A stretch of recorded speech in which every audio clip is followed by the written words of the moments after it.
Good evening and welcome to the Village Board meeting for the Village of Pleasantville. Today is Monday, December 16. If you are watching live on Monday, December 16, we encourage you to call in if you have comments or questions. Our call-in number is 769-1677. Our next work session is Monday, January 6 at 7 p.m. And the next regular session is Monday, January 13 at 8 p.m. with a work session at 7. So we are gathered here for our last official meeting in the year 2013, as we are deep in the midst of the holiday season with Hanukkah started and completed, Christmas in the offing. Happy holidays to all from all of us. We had a successful event the other night, lighting the lighting ceremony organized by our rec department, and thanks to Linda Bellafato for all the work she does to do that. I also wanted to report that last week we closed on the sale of the old train station building that houses the Iron Horse Grill. As some of you who watch regularly may have heard, Phil McGrath and his wife Kathy, the longtime owners of the Iron Horse Grill, have sold the business to a person who is a business partner of theirs in their other ventures, the Pony Express and the Seahorse. And the new owner of the Iron Horse Grill is a man named Andrew Economos. Andrew expressed an interest in buying the building, which up until now has been owned by the Village of Pleasantville, having it come into our inventory back in the early 60s when the then train company no longer needed it.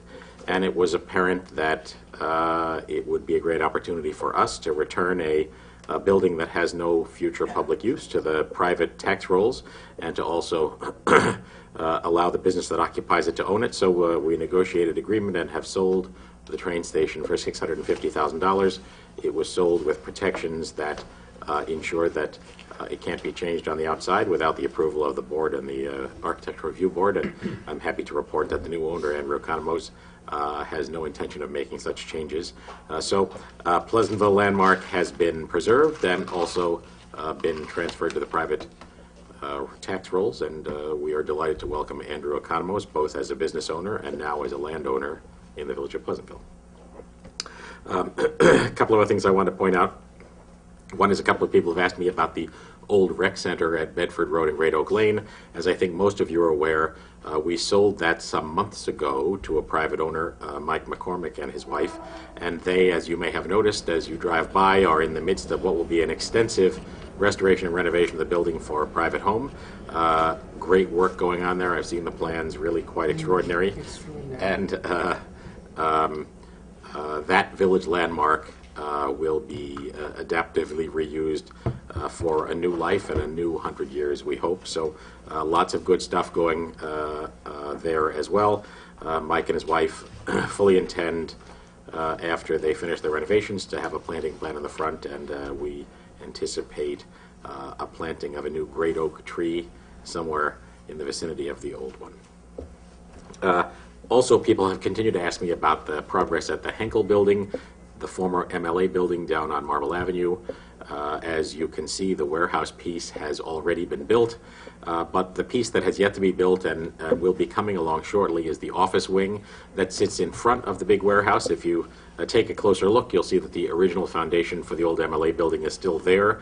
That foundation piece that has no building on it at the moment will be a sleek office wing with lots of glass, and I think will present quite a nice frontage to Marble Avenue. So that's coming. It's not just a warehouse, it's also a much nicer office wing on the front.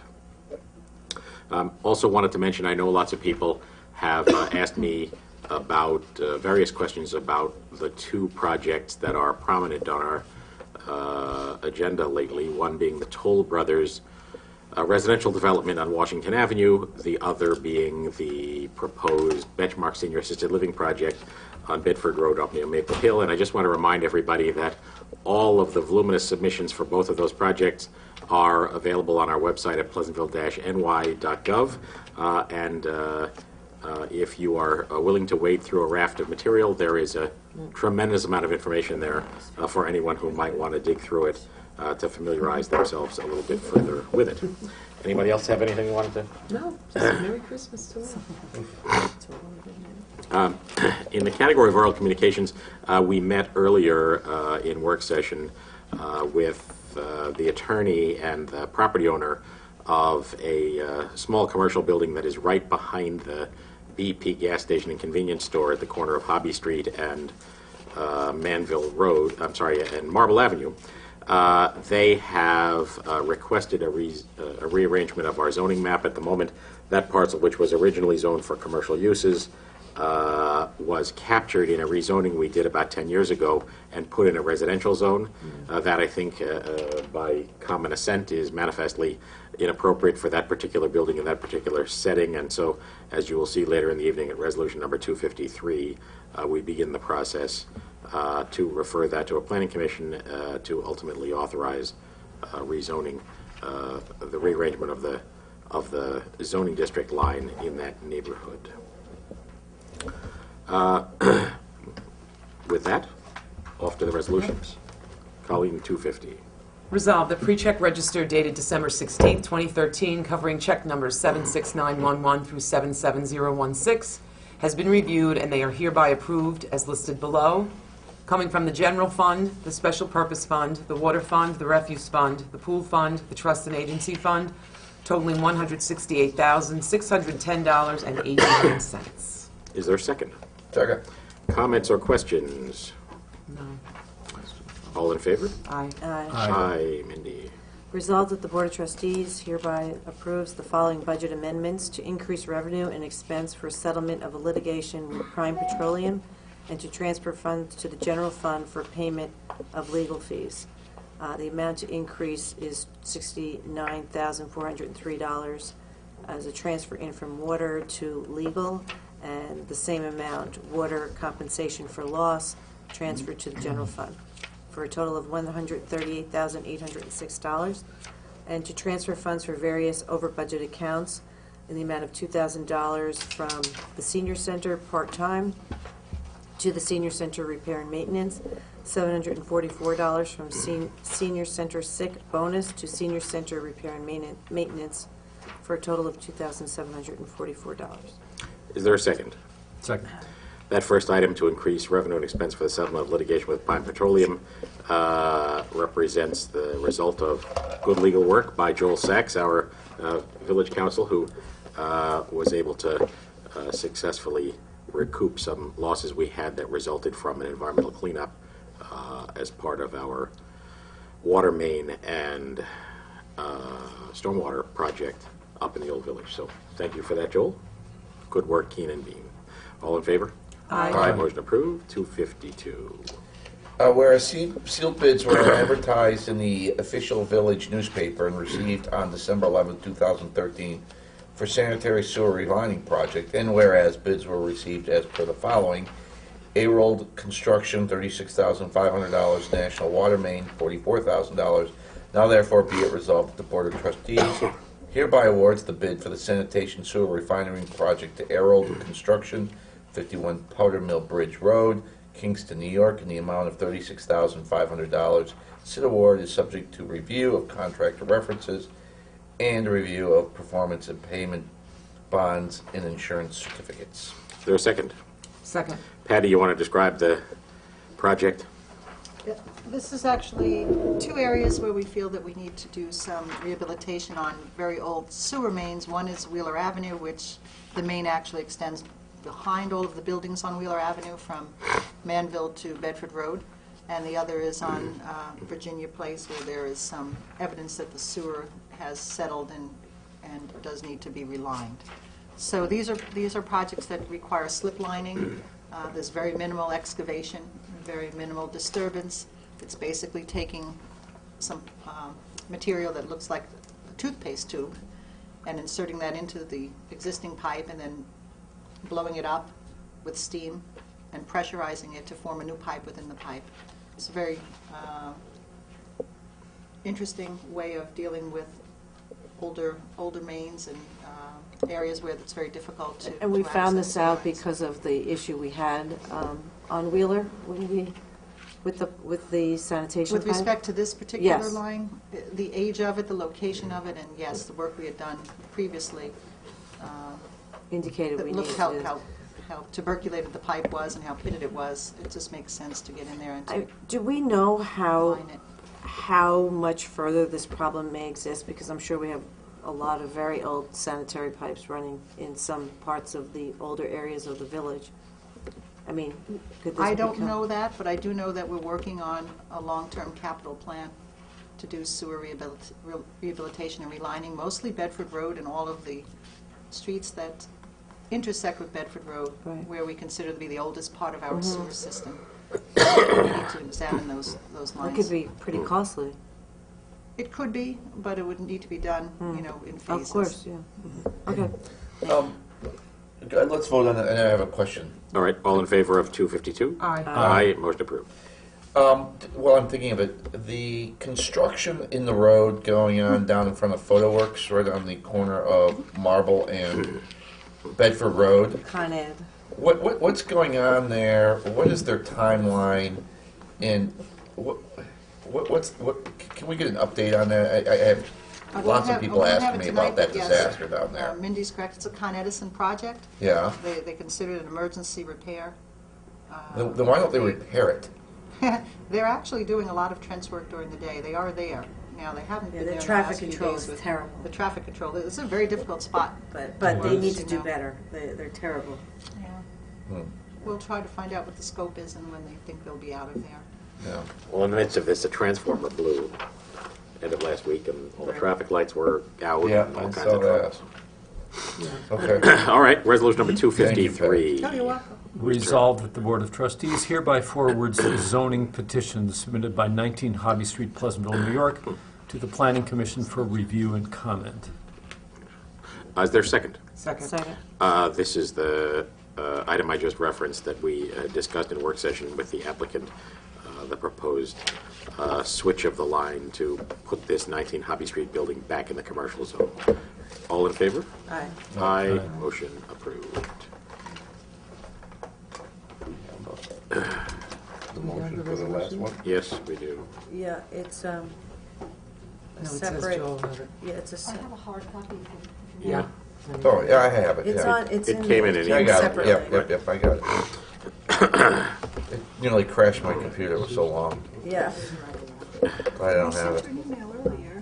She sent the, maybe she wasn't. Oh my God. You can't read all of So- Read all 45 pages. Yeah. How do you want her to? Okay. As further stated in the record, but you need to get the highlights. So resolution number 254, secret determination for Toll Brothers Zoning Petition.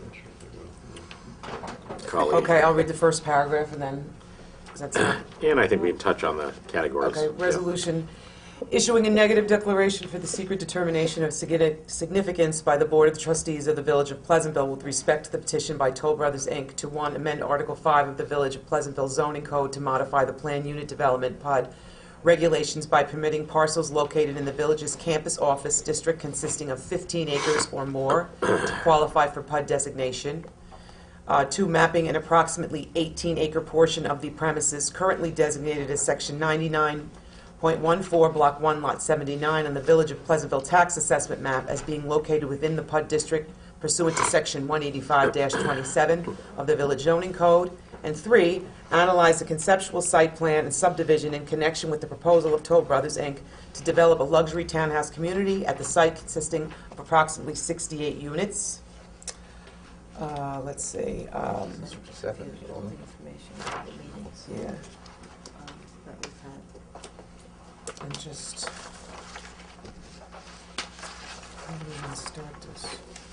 I would go back to the. Go to the end, but be it further resolved. Yes, yes.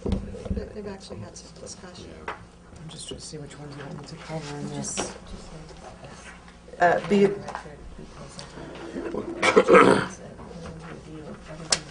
okay. I think it's, let's see. We'll, I'd and read a little to bit of page 8. reflect in the record, all of the notes, meetings, and attachments that were started as September 24th, 2012 through today's date, as reflected in the record.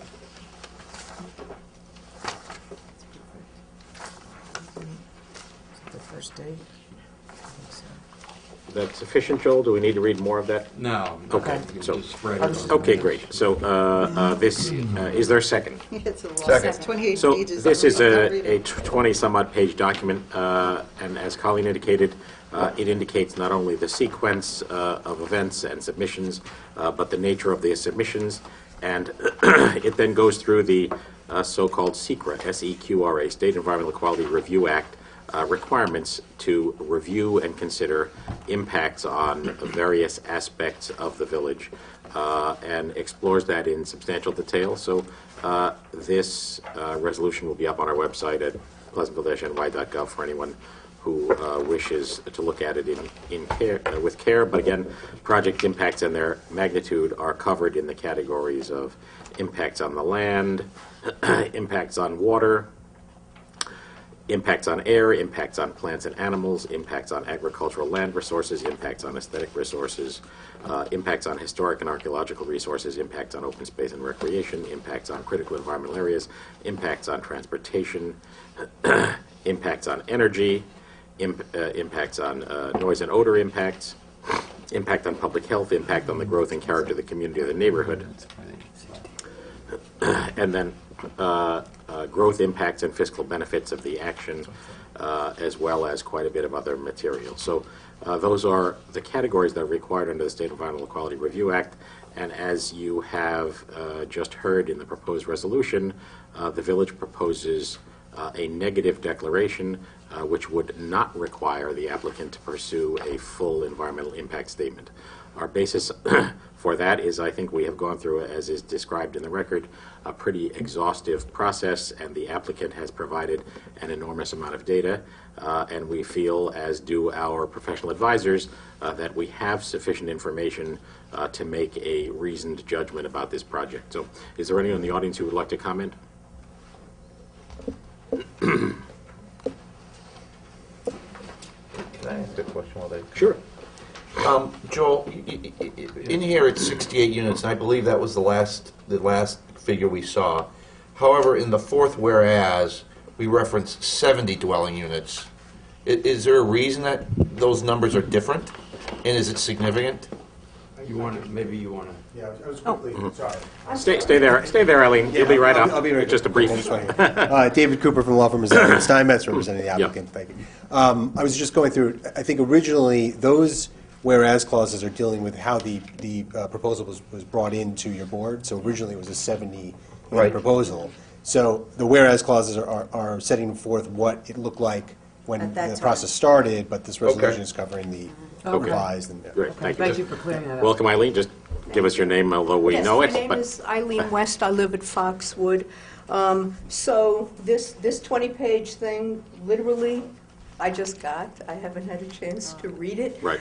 The thing that I was prepared to talk about, and I don't know what's in here and what's not in here, is, first of all, I thought it was a type 1 action because the petition of Toll Brothers said it was a type 1 action, not an unlisted action.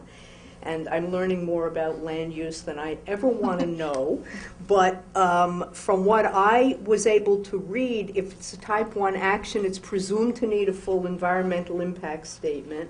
And one of the criteria is substantial destruction of vegetation, and they are taking down 60% of the existing trees. I mean, this is huge. And if they, may I ask if you have on your displays the aerial view and the landscape plan? I do not bring. Okay, all right, because I had made copies of them, and what it really shows, and maybe I could just, I mean, these are extra copies. Sure. Of both the aerial view and the landscape plan Okay. Submitted by Yeah, Toll. keep talking there. You can hold Yeah, on to that. okay. Just don't want people at home not to be able to hear you. Oh, I apologize. Right. And so if you look at the aerial plan, there's a huge amount of trees that are going to come down, as shown on the site plan. And they're not only coming down to make room for the houses, they're coming down on the steep slope that's by Foxwood. Looks like half of the existing trees on that steep slope are being taken down. Those trees are what provides the buffer for us, the visual buffer.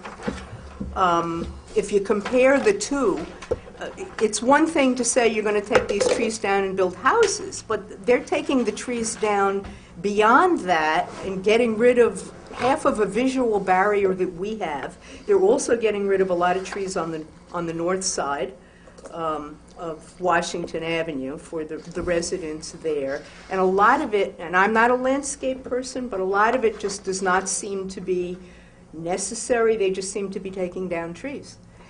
Well, as you are aware, this project, if it should be approved at this board and the zoning change approved, and that's not the matter that's under discussion now, this is just the secret determination, would then go to the Planning Commission for site plan review and approval, and a lot of those issues obviously would be germane to that. Mayor, I'm aware of that, but under SECRA, at least my understanding of it is that if you're taking down a large quantity of vegetation, it becomes a significant adverse impact. Well, as you can read in the documents you've just received, there's comment about these various impacts and the overall assessment of them and the ways in which they have been mitigated. And as you know, Toll and their consultants continue to work with you guys at Foxwood in thinking about ways in which some of the concerns you have can best be accomplished. But I would hasten to point out that one of the problems you have with buffer is that you guys took down all the trees on your property.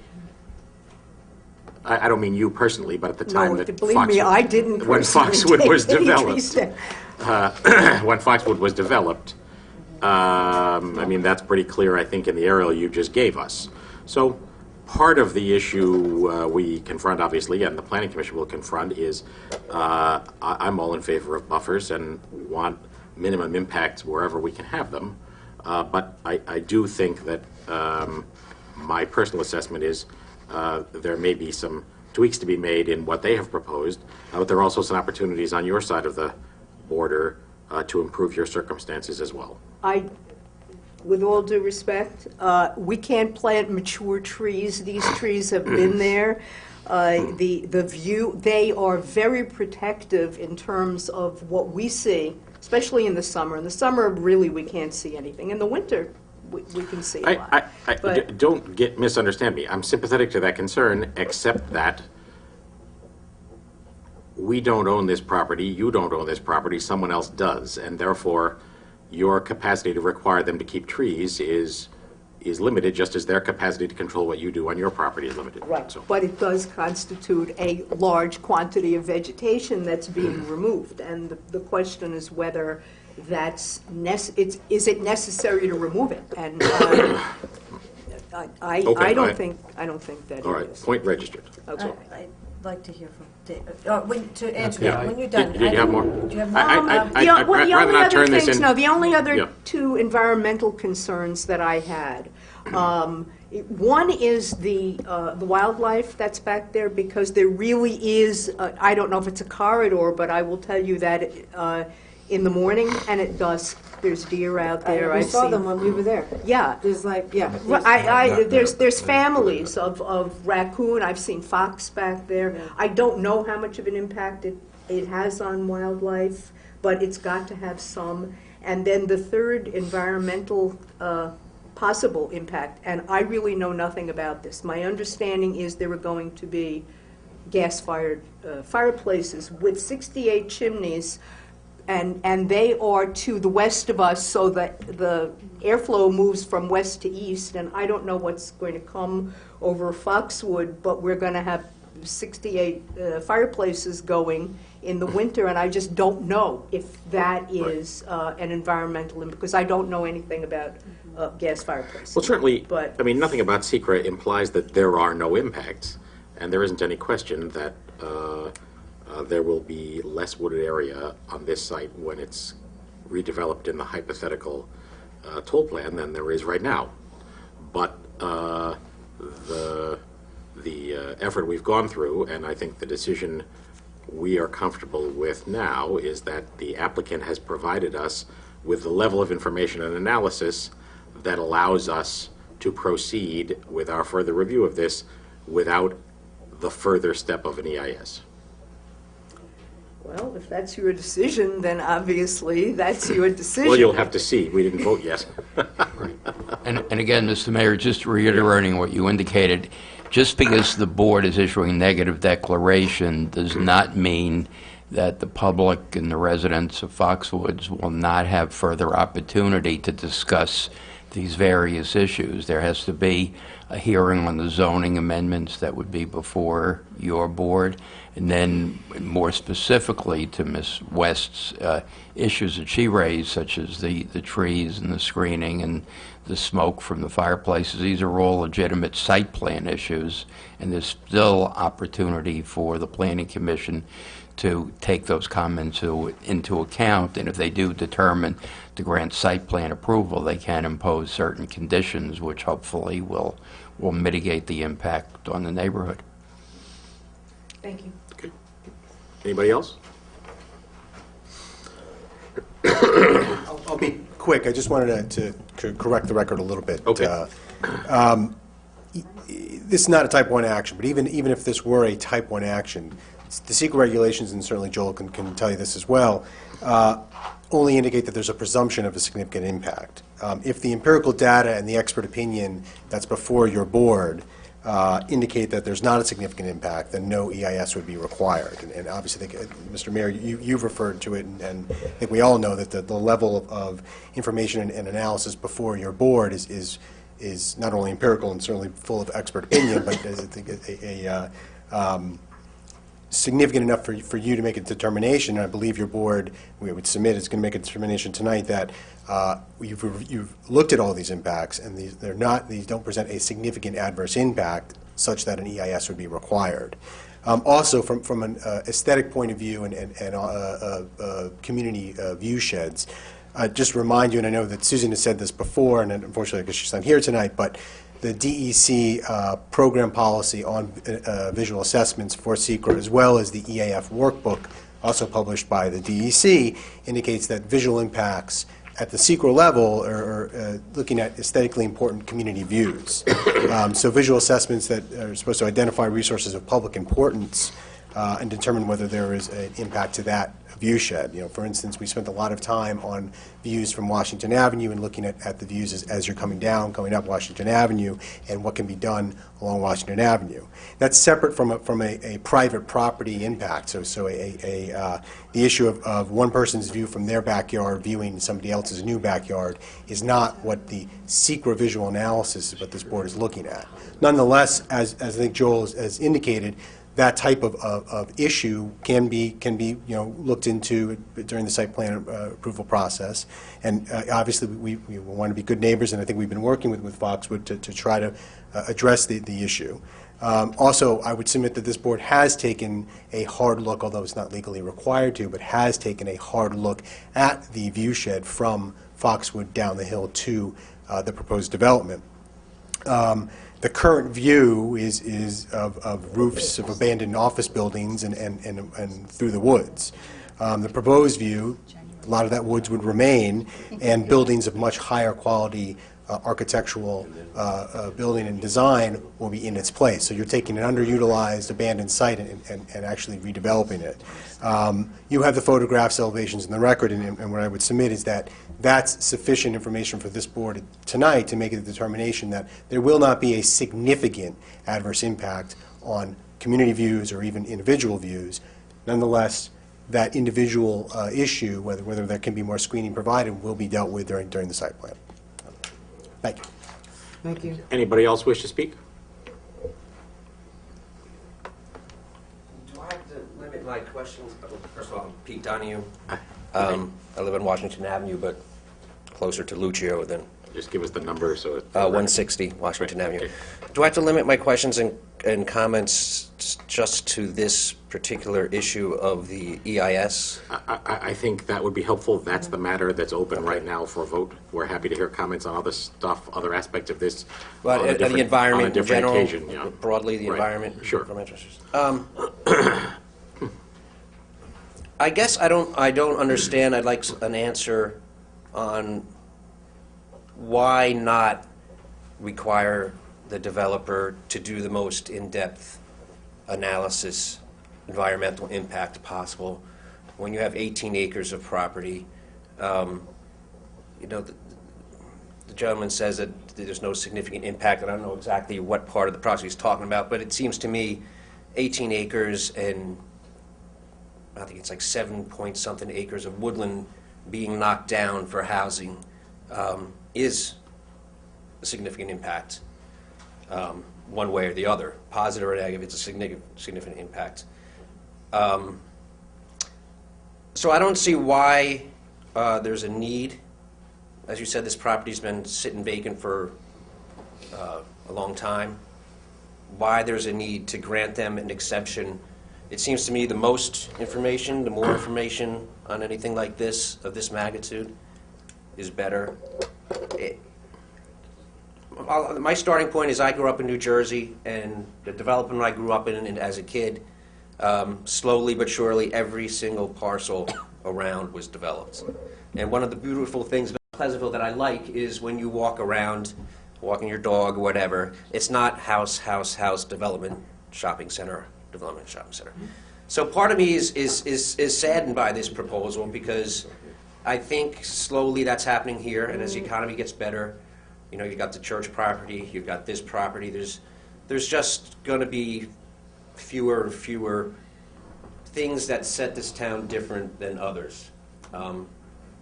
I don't really see it becoming White Plains or Elmsford or Edison, New Jersey, but it's going to get closer. It's going to get much closer to that when there are no stretches of woods.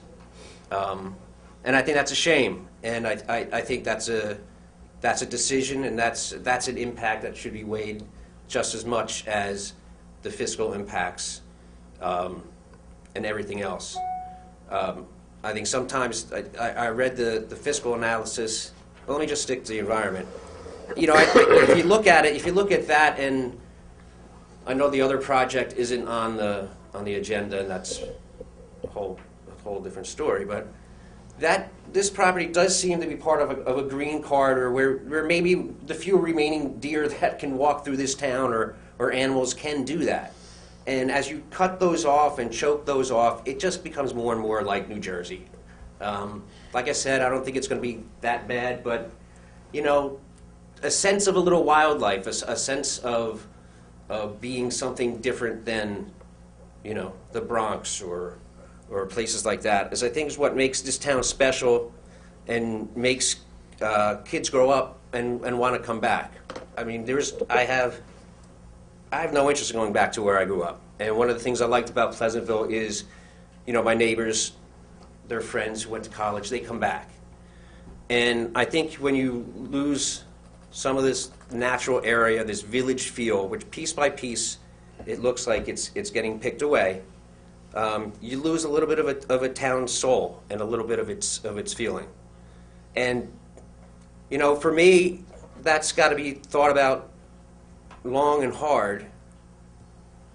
I mean, the trade-off of 18 acres, I mean, it's underutilized from their perspective, but not from my perspective. I mean, I don't think woodlands is... Well, it's not 18 acres of woodlands. Well, I know, it's not 18 acres of woodlands. A percentage of it is... Right, I know. It's broken up by 7.8 Pleasantville. or 7.2 acres, a lot of open area. The balance to have $650,000 townhomes,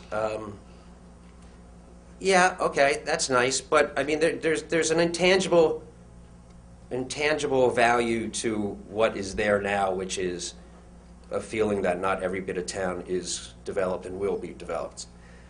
I know you said that the board has enough information to make this decision, and you know you should be credited for putting all the time and the hours and everything you have into this. But I think maybe you owe it to the public to give them the most information that is absolutely possible. And if the law says that they could be required, and they are required unless you give the exemption, to do the full EIS, then I think the public should have the right of having every single bit of information in front of them. And while I'm glad, but you know, you said, you know, you've done the due diligence and you've come to that decision, but I think you should afford the people to have all the information and more. Whatever the law says we should have. That's about it. I'm a little concerned about the density. I don't like the fact that it's so close up onto Washington Avenue. I mean, one of the nice parts about the empty buildings there now is that it's set back, and you still have that feel. I'm a little concerned about Toll Brothers' record.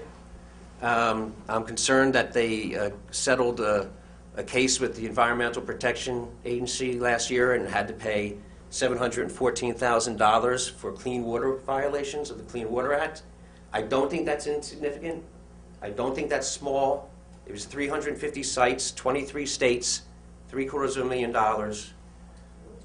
So I think that's very important. Toll Brothers proposed to build a big development in Brooklyn on the Gowanus Canal, and it turned out to be a Superfund site, and the federal government turned around and said they did not do enough of an investigation early. They kept pushing and pushing and pushing to development. They had to eventually abandon it. So I would just say take everything with a grain of salt from these folks. I hope you're going to keep a very close eye on them, because $714,000 fine from the federal government is a significant amount of money. And that's about it. I would just say give the people all the information. All right, so can I unpack possible. that a little bit and respond to a few of those pieces? First off, we're not creating an exception here. The Environmental Quality Review Act requires a process by which you come to a decision point that's a negative declaration, no environmental impact statement required, positive declaration, full environmental impact statement required. The reason we have proposed and will shortly vote on the negative declaration is we feel that we have enough information, and that information is voluminous and detailed and is publicly available and has been for months, including the iterations of it. So that's all available to anybody who wants to dig into it. And it I think, is our assessment, shortly to vote on it, that we don't think further information is needed in an effort to accurately assess that. And that's not just the opinion of the 5 of us village residents, but that is also the advice we've received from a raft of consultants who work for us at the applicant's expense. They reimburse us for the fees, but who are representing the village and its residents in thinking about this. So that is a very careful, very thoughtful, I think very diligent process.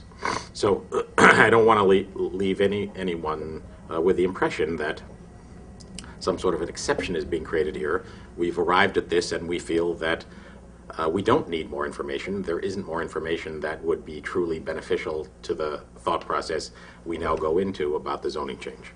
So the other piece I wanted to touch on was your sense about development in general.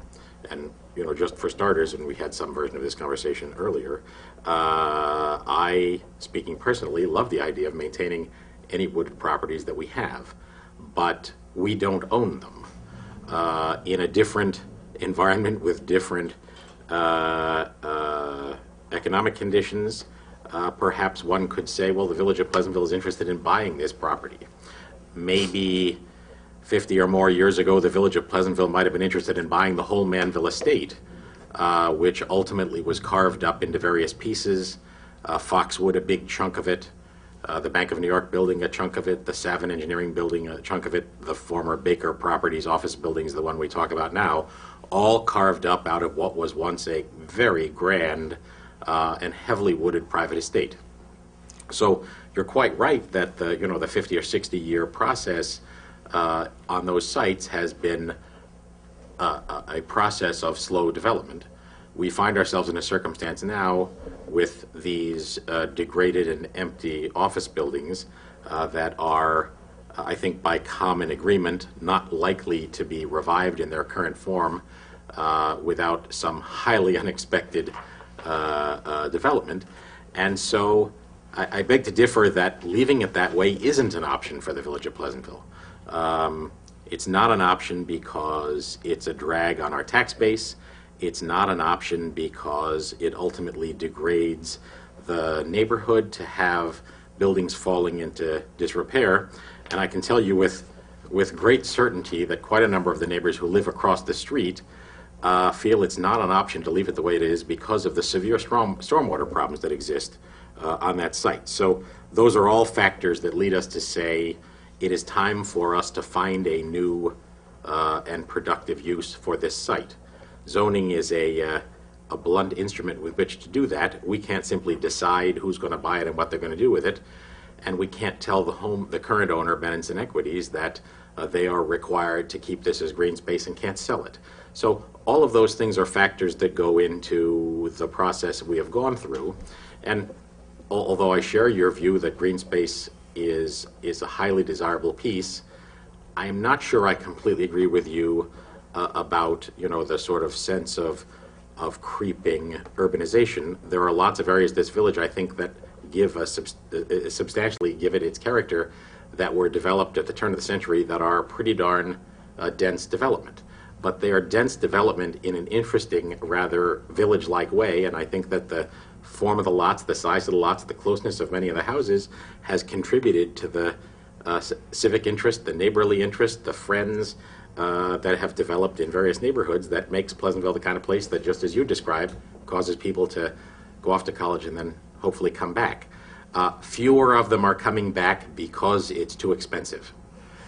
I'm not out here hoping property values drop, to the contrary, but one of the things that keeps us up at night is, what does the 10-year arc of property taxes look like for all of us that keep Pleasantville a place where regular people can come here, put down roots, have kids, see them grow up, and see them come back.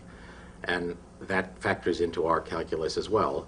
So, as I've said many times in this context and others, that doesn't mean that anybody who comes with money is welcome, but it does mean that people or developers who come here with projects that have the potential to revive moribund sites and who manifest the professionalism and cooperativeness that I think is fair to describe Toll's presentation to us, are people who deserve a very, very fair hearing, and it is our great interest to ask them everything we need to ask them to serve the due diligence that we're sworn to serve, but not to ask them one thing more before we're able to give them a yay or a nay. Well, I would just say, if you could outline for people, before you make this decision, if you can explain what's the difference in the level of review? What things, what types of reviews will they not have to do if you don't do the full EIS? You mean No, what more reporting can we possibly get other than what we have? What won't Let's you, let what Joel won't Because you, everything's been reviewed. Let's let Joel respond what to that. won't you Right. be getting, I guess? No, I mean, this applicant has submitted a very extensive set of studies and documents covering all potential environmental impacts of this project. And honestly, even if the board had determined to require a full EIS, I mean, and I've been doing this work for like over 30 years, I don't see what additional studies you could require them to done, because you have all the information concerning stormwater, traffic, visual impact, et cetera, et cetera. And each one of these, and I don't think Ms. Donahue has looked at the negative declaration yet, which you have, each one of the potential environmental issues is addressed in this 20-page document. So, and I encourage you to look at that. We'll get it up on the website, and maybe have another I paper just copy. gave it a Yeah, copy. we got a copy of it. So, Look, I don't think it's an easy decision. I know the Right. town, needs tax revenues. I think, sometimes you read these documents and it just seems too good to be true that the school district and the town are going to be awash with surplus money from this development. And I'm a little more than skeptical. nothing about this will change the world in a single stroke. I do think that, the fiscal analysis, which is done by Toll Brothers for Toll Brothers. We talked about this. I thought it was a little deceptive to say that the fiscal analysis was done by ESE Consulting for Toll Brothers, and doesn't tell you that ESE Consulting, which did the fiscal analysis, is a wholly owned subsidiary of Toll Brothers.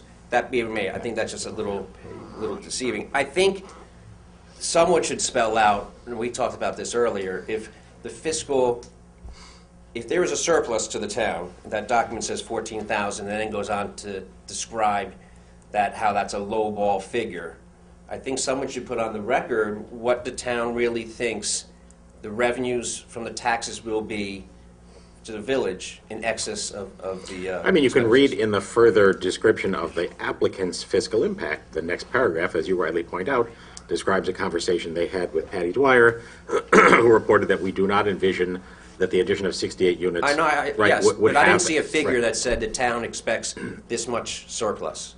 It says why that $14,000 annual figure is too low.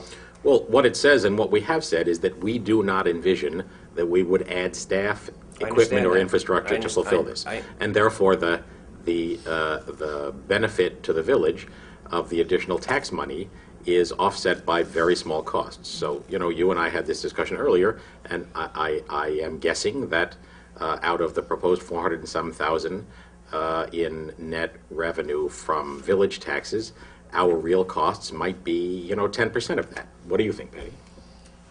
It could be about 10%. So, in the end, whether that number is 10% or 20%, you know, is obviously significant at some level, but what's the important takeaway for everybody, I think, is that both the village and the school district, in their analysis, I think, agree that the likelihood is high that the revenue produced by these new homes would substantially exceed the cost of servicing them. So that's a good thing. It's not the only thing, but that's a good thing. I just think it should be, and I'll wrap up, I Right. just think you should be clearly stating, if you're projecting, your experts are projecting $300,000, $400,000 extra surplus, that you should say it in a straightforward manner like All right, that, so, rather and than... can I also challenge you a little bit about the use of the word surplus? I know how you meant to use it, and I appreciate that. What would happen is more people would be paying taxes, and therefore everybody would pay a little bit less, assuming the services didn't rise in cost.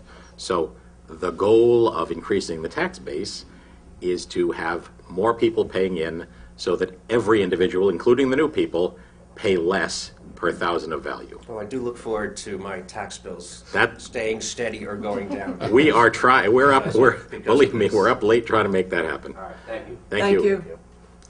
Any, welcome, Helen?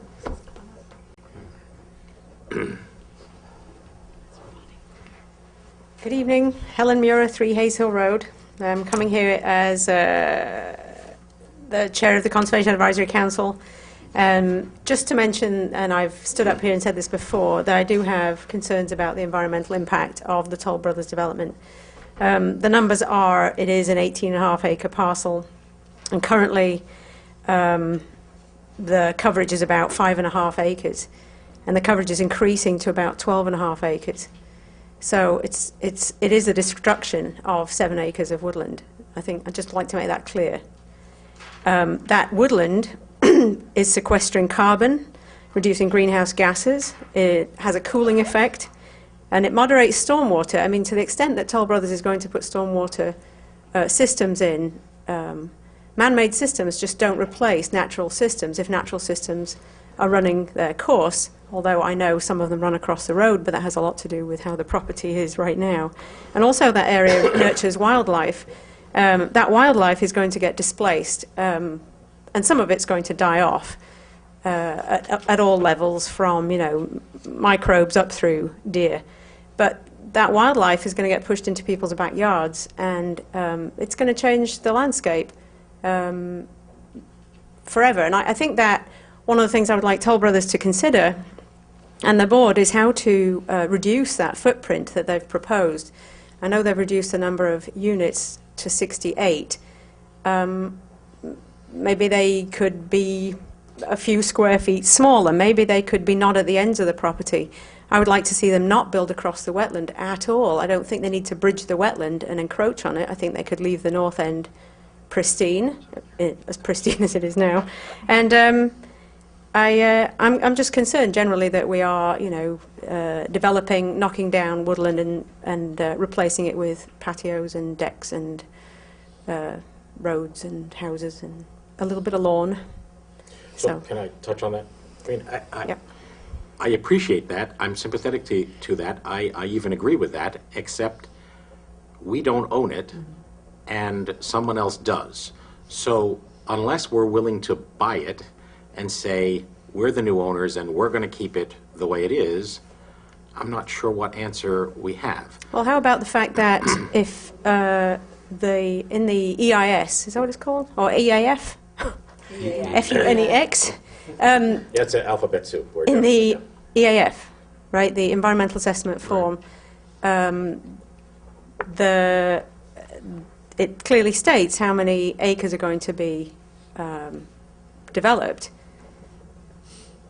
So we know that. But what you can do as a board, proposing a change to that area to a planned unit development eventually after this, is to make very large buffer zones around it. Or you could reduce the bulk coverage. I mean, I don't think I can build on 2/3 of my property and get away with it. If I tarmac 2/3 of an acre, I think I would be in trouble. And I don't know why another development can come along and put that much sidewalk or pavement down. I think that the coverage of impervious surface is very important to reduce that in this kind of development. I think it's not sustainable to just put up a parking lot. So that is one way to tell people what they can do on their property, surely. Well, you referred to the stormwater thing, and as we have commented, the current stormwater arrangements are a very, very big problem for a lot of people. So that, as you rightly point out, is partly stormwater across woodlands and partly stormwater across the old and now disused development. But one of the pieces of this that I think I can say with confidence, or at least from my side, is that the stormwater quality and the stormwater management on this site would be dramatically improved by the proposed project relative to the condition we confront right now. Improving it absent the project that we are discussing right now is clearly possible, but I don't know who would pay for it. But what about the idea of reducing the coverage? The applicant has presented what they believe to be a viable project for them, and as you know, having been part of this process, we've gone through that with some care and have arrived where we have arrived. It's down to 68 units from the original 70. Obviously, that's a modest incremental change. It is, but I still propose that we, the village, consider reducing that footprint of that development, or any development. As I said, I think, different zones have different bulk requirements, but No doubt. I do not think it's sustainable to build or pave 2/3 of your property, especially on a scale like that of 18 acres. The only piece they're not building on is the steep slope. So if the steep slope weren't there, I propose that Toll Brothers would build on the whole thing. So why don't we consider, number one, unbuildable parts of lots as not being buildable, not included in some equation. You could say they shouldn't really even build on 2/3 of the 12.5 acres, and that way you could reduce the footprint of the development, or you could get them to put in pervious pavement, as has been proposed at Benchmark. Just anything to reduce the impact of that enormous concrete mass, if this goes forward. So, but back to the fact that that's absent all woodland and wildlife, I think we need to consider how we try and negotiate to get that a little bit back in the scale to try and mirror what was there before. And I think that we're losing a big chunk, and it won't be apparent until it's happened. And I have one question, which is how long will it take to develop the proposed 68 homes? 4 years. 4 years from... That's what I read, I mean, 48 what months. Toll, I think, has told us is that their normal model is to build all of the site infrastructure up front and then build the units as they're purchased. Is that accurate? And that typically for a project of this size, that's sort of a 4-year-ish kind of a sequence. So, given that these are townhomes, they're attached in groups of 3 or 4, does that mean that they have to sell four homes in order to build a block? Sure. So This is that's a all. representative But from Toll I didn't really here, want so- to digress. I just feel like No, it's we have to helpful for people to be aware. have to understand how long this is going to take and the construction, traffic, etc. around that. Thank you. Sure. James Fitzpatrick, Division Vice President with Toll Brothers. Now, as the mayor stated, we don't typically build on speculation. We wait until we have signed contracts before we start. That said, because of the nature of this construction, in a cluster of 4 units or a cluster of 3 units, if we had 2 or 3 of those units sold, we may make a business decision to start the building. As we progress further along, it's not a simple equation of here's a building, how many of these units within this building do we have sold? It's a combination of what sort of demand we feel we have going forward versus the number of units that are unsold behind us, and we certainly do not like to have a large inventory of unsold constructed homes on our sites. So that's something that we're pretty careful of. And if we could sell 68 in a year, we'd be thrilled. We don't believe that's what the market is. We feel the market is certainly stronger now than it was a couple of years ago. But again, we don't take the risk in building on speculation. And do you typically, start at one end of the property and build in order, or if a homeowner is particularly interested in a different site? Because of the nature of the site, where you have one product on one style of home on one side of the street and another style of home on the other side of the street, there may be a little less of I guess a systematic build around the community. But yeah, we don't open the whole community up for sale. We control the lots and the homes that we open for sale. Again, we don't like to spread ourselves across the whole community because, again, we don't build on spec. We like to consolidate our sales in an orderly fashion in order to start buildings as quickly as we can. But the roadway, sewer, water, all that stuff goes in together up front. And most importantly, stormwater, yes. Right. Yes. And also the landscaping plan you've proposed along Washington Avenue. On Washington Avenue, yeah. Would go in up front? Correct. Okay. So, thank you. That's the only landscaping plan you've submitted. That is correct, Along yes. Washington Avenue. The replanting of anything else hasn't been submitted yet, right? There's a comprehensive landscaping plan that does include typical unit plantings Right. and street trees within the community as well.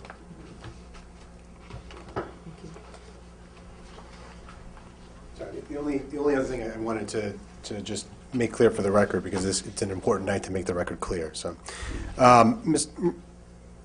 Murren had identified these potential impacts, I think, early on in the process, and actually said to the board, look at the impact of coverage and the removal of woodlands back when we first started the process. And based on those statements and that identification of a potential impact, Toll directed its experts and its engineering and environmental consultants and professionals to assess those potential impacts associated with this project. And I think, as the Mayor has said a couple times tonight, I think echoed by Joel, that we then produced a raft of information for your board and your board's professional engineering and environmental and planning experts to look through. And they've spent the last couple of months looking through our information and reviewing it. And they've concluded and have given to you a proposed negative declaration, which indicates that this project will actually improve water quality and flooding conditions on the site, despite the fact that there will be more coverage. The fact that actually the improvements that we'd be proposing would not only treat what's there now, the impervious surface was there now, but the new impervious surface that we're going to be proposing, and not only treat it, but ensure that the flooding conditions that you see right now will be significantly reduced. Also, your consultants have told your board that the ecological assessment that we undertook on the site, I know your board has also done various site visits, concludes that there will not be a significant impact to existing habitat and animal species on the site. First of all, there are no endangered or threatened species that have been identified at the site, either at the local level through our consultants, your consultants, but also the DEC itself has indicated that there are no endangered or threatened species on this site. But the negative declaration, the proposed negative declaration that's before you, indicates that there will be some there's some limited opportunities right now for wildlife and woodland wildlife to find food and shelter, but these wildlife are urban tolerant species typical of suburban areas. That habitat is still going to remain, and as your negative declaration indicates, this board, at least your professionals, are suggesting to this board, or recommending to this board, that you conclude that there will not be a significant adverse impact to species, habitat, and animals to the area.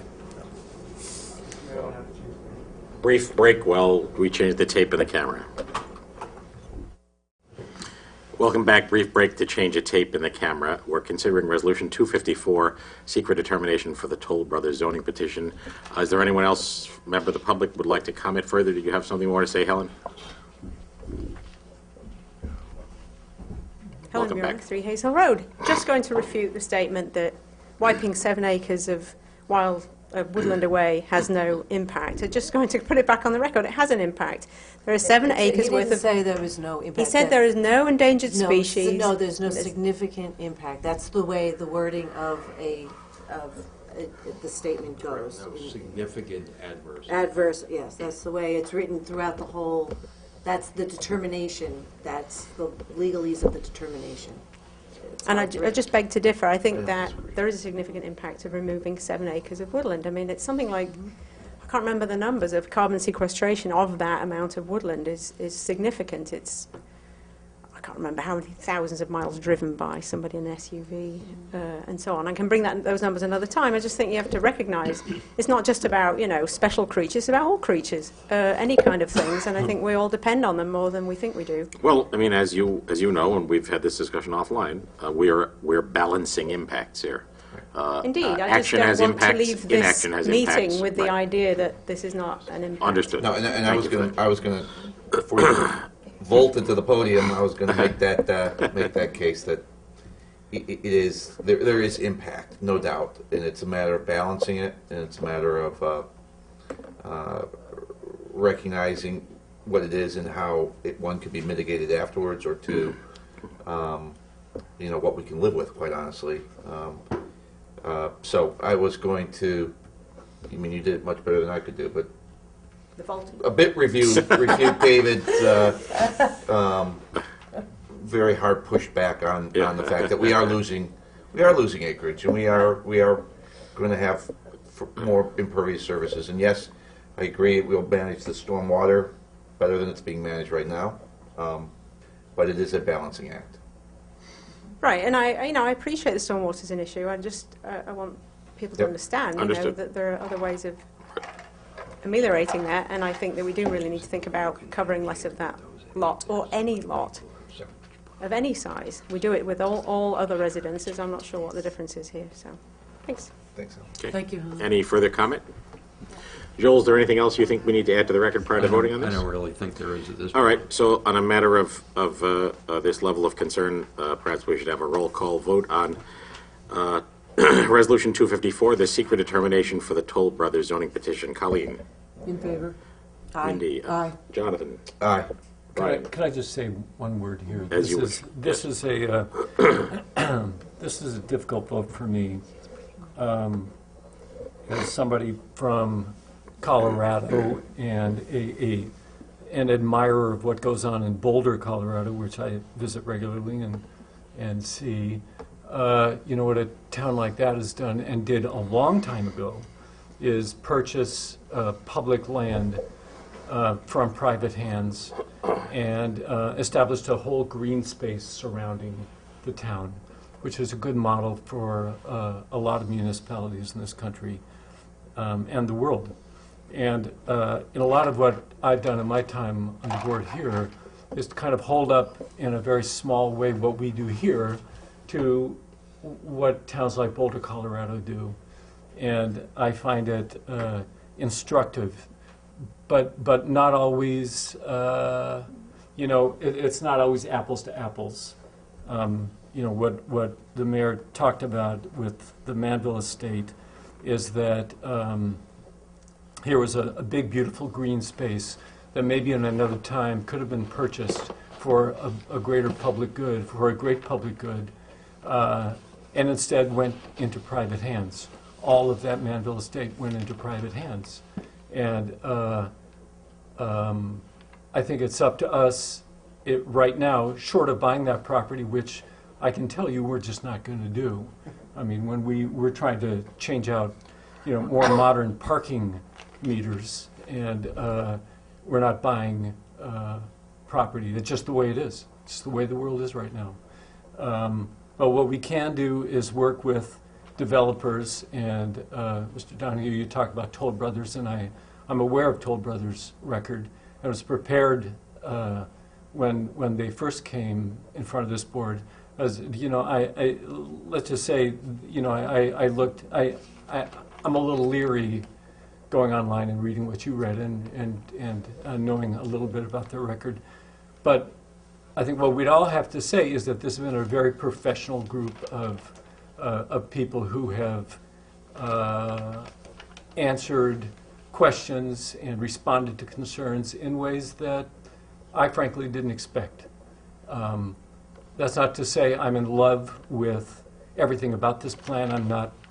And I don't like the density of it. I don't like, I'm concerned about the trees being cut down. And when it goes in front of the Planning Commission, I assume that there will be another hard look given to some of these aspects. But at least what I'm convinced about is that, as Joel said, we have received, just rafts of information from these guys, and there is a benefit to having a new owner look at this property and deal with some of the problems that currently exist. Something is going to go there, and it's not going to be a park. Something is going to be built there, and it could be an office building, a medical office building, bigger parking lots. Something is, and the use that has been proposed here, while, as I say, while I don't love it, is better than it could be. And I guess I'm happy with it moving on to another board and seeing what comes of it. So that's a yes. Okay. That's a technical yes. I don't think there is a category of technical yes. Yeah. That would be an aye? That's a technical yes. That's an aye? That's an aye. I vote aye as well, so Resolution 254 passes unanimously. Recognized as we have described before, this is not the approval of the zoning petition, but it is the State Environmental Quality Review Act determination of a negative declaration. So I just want to say one other thing, too. In conjunction with what Brian said, I don't think this was an easy vote for anybody in the respect that because of the concerns that you have raised, Helen. But it's not something that we just took lightly.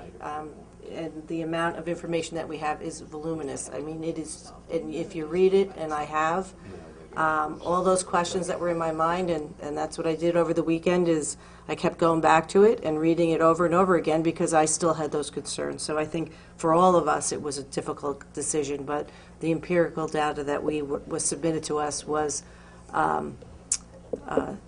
significant. So that's all I wanted to say. all right. And maybe we should legalize marijuana like Boulder, Colorado. What do you think? We go there? The mayor suggests Is that a resolution? Isn't that 254? Would we add that? we'll have an agricultural. It's okay to cut down those plans. So, I want to thank you all for your thoughtful comments and your diligence in staying as long as you have in this and other meetings, and recognize there will be a formal public hearing on the subject of the zoning petition, and that is as yet to be scheduled. And so that will be the next opportunity to discuss the Toll Brothers project. I thank you all.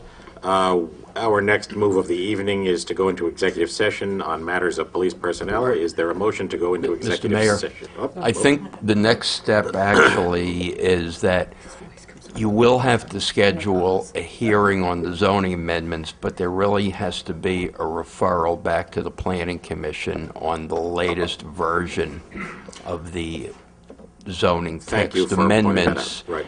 And Patty advises me that the next meeting of the Planning Commission will be January 8th.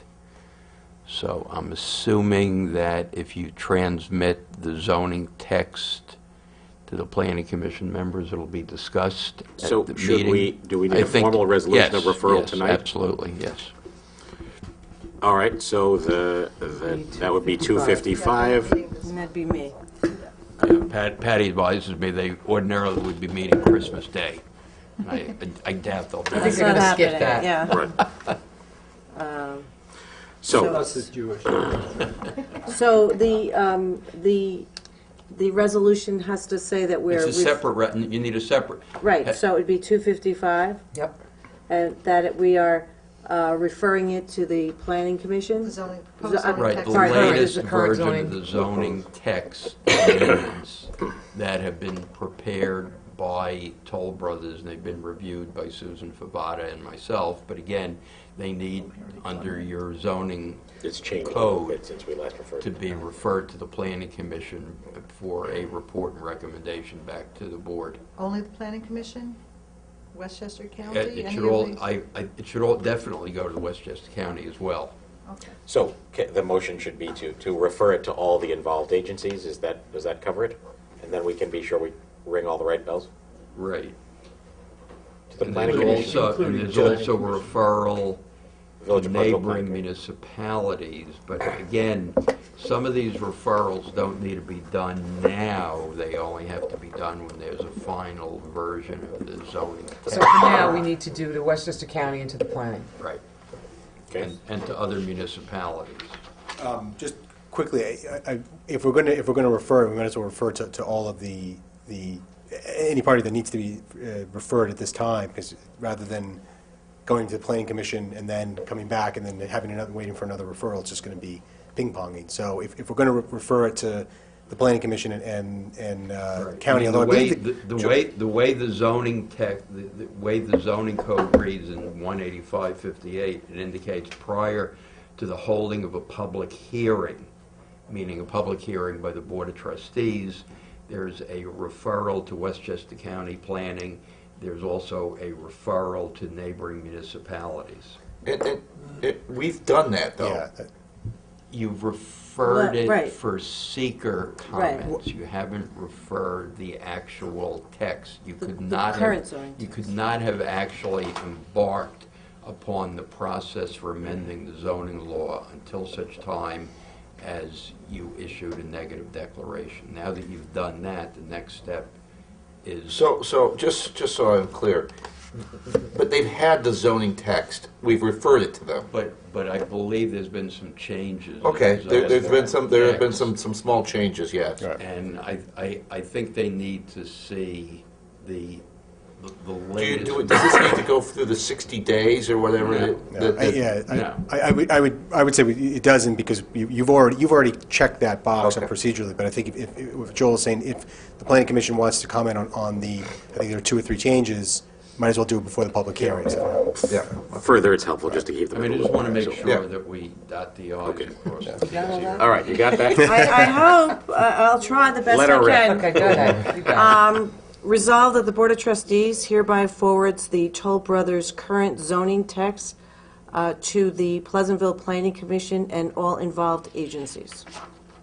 Okay with that? Second. Second? All in favor? Aye. Aye. Motion approved. And other agencies that are required to be given copies of the proposed law, which goes beyond involved agencies. That doesn't include all Actually, involved wait, agencies? yeah, Because some of the other municipalities may not be involved agencies.